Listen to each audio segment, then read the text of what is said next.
Good character is not formed in a week or a month. It is created little by little. Day by day, protracted and patient effort is needed. The unexamined life is not worth living.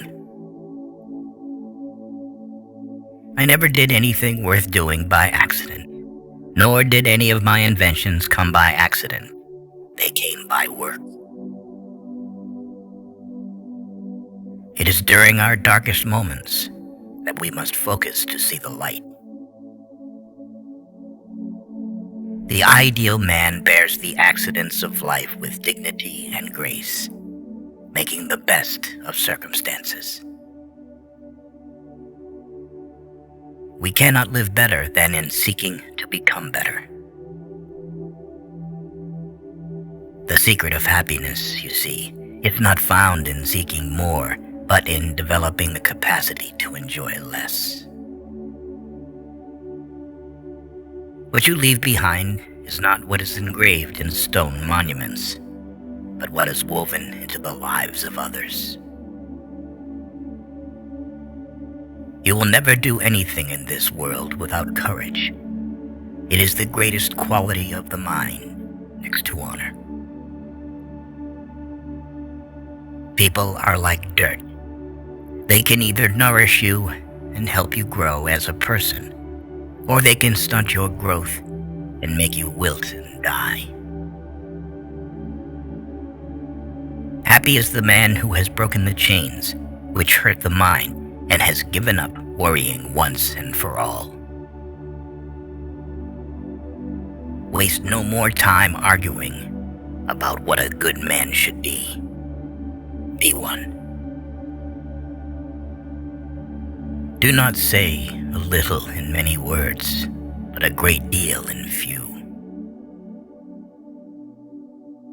Good actions give strength to ourselves and inspire good actions in others. Difficulties strengthen the mind as labor does the body. Happiness and freedom begin with one principle. Some things are within your control, and some are not. We can easily forgive a child who's afraid of the dark. The real tragedy of life is when men are afraid of the light. Employ your time in improving yourself by other men's writings, so that you shall gain easily what others have labored hard for. The only true wisdom is in knowing that you know nothing.